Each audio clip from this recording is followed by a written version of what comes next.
हरिओम मित्रों, आज दिनांक 21 जुलाई 2024 गुरु पूर्णिमा अथवा तो व्यास पूर्णिमा की आप सभी को हार्दिक शुभकामनाएं। आज मैं आपके साथ शेयर करने जा रहा हूं सदगुरु के बारे में कुछ महत्वपूर्ण प्रश्न। सर्वप्रथम पहला प्रश्न यह है कि हमें अपने जीवन में सदगुरु की आवश्यकता क्यों पड़ती है। सदगुरु कौन है और सदगुरु करते क्या हैं, और यदि हम सदगुरु से मिलना चाहें तो उनसे मिलने का क्या उपाय है, क्या तरीका है। तो सबसे पहले तो मैं आपको बताना चाहूँगा कि हमारे जीवन में सदगुरु की आवश्यकता क्यों है और सदगुरु होते कौन हैं। सदगुरु वे संत हैं जिन्होंने अपनी आत्मा का साक्षात्कार किया है, ब्रह्म से एकाकार हुए हैं, इस शरीर, मन, इंद्रियां, चित्त, अहंकार, प्रकृति इत्यादि से परे होकर त्रिगुणातीत हैं। रजस, तमस और सत्व, रजस और तमस, इन तीनों गुणों से परे हैं, वे हैं सदगुरु। तो सदगुरु की आवश्यकता क्यों है।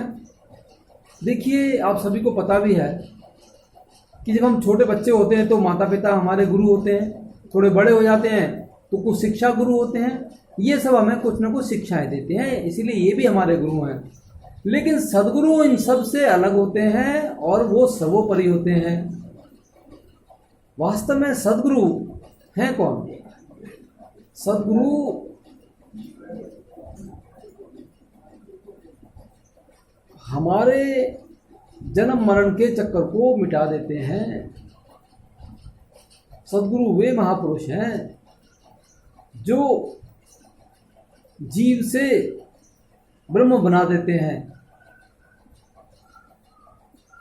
श्री रामचरितमानस में संत तुलसीदास जी महाराज ने बोला है कि गुरु बिन भव निधि तरहि न कोई, जो बिरांचि शंकर सम होई। कहते हैं गुरु जी के बिना इस भव सागर से कोई भी पार नहीं हो सकता। इसलिए हमारे जीवन में गुरु जी की अत्यंत आवश्यकता है। और गुरु जी करते क्या हैं। गुरु जी हमारे अज्ञान को दूर कर हमें ज्ञान देते हैं। श्रीमद् भगवत गीता में भगवान श्री कृष्ण ने कहा है कि उपदेक्षन्ति ते ज्ञानम ज्ञानिनः तत्त्वदर्शिनः।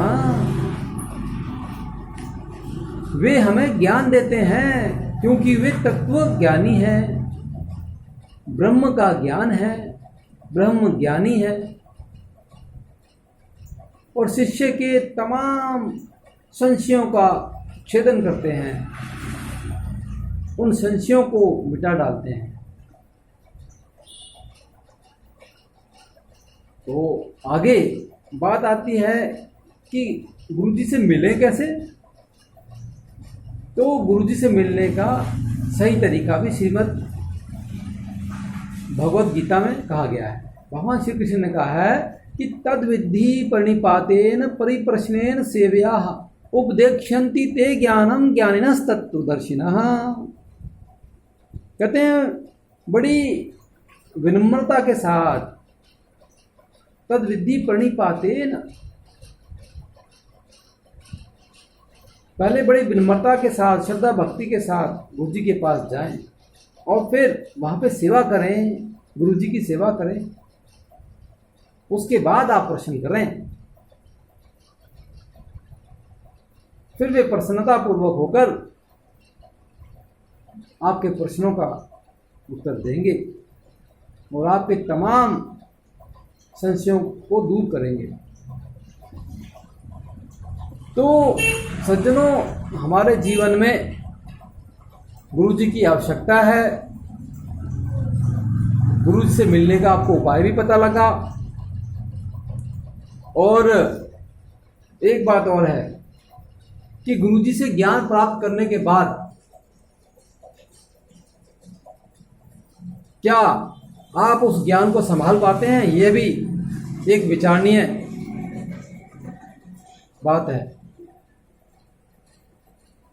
कहते हैं गुरु जी से ज्ञान प्राप्त करने के बाद जो सुपात्र होगा वही उस ज्ञान को पचा पाएगा, वही शिष्य उस ज्ञान में स्थित हो पाएगा।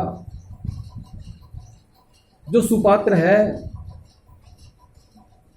आपने सुना भी होगा कि शेरनी का दूध सोने के पात्र में ही टिकता है, बाकी पात्रों में वह खराब हो जाता है। उसी तरह से यदि शिष्य सोने की तरह खड़ा है, उसकी श्रद्धा, भक्ति, परमात्मा के प्रति प्रेम, जिज्ञासा, संसार से विरक्ति इत्यादि है, तो वह सुपात्र है।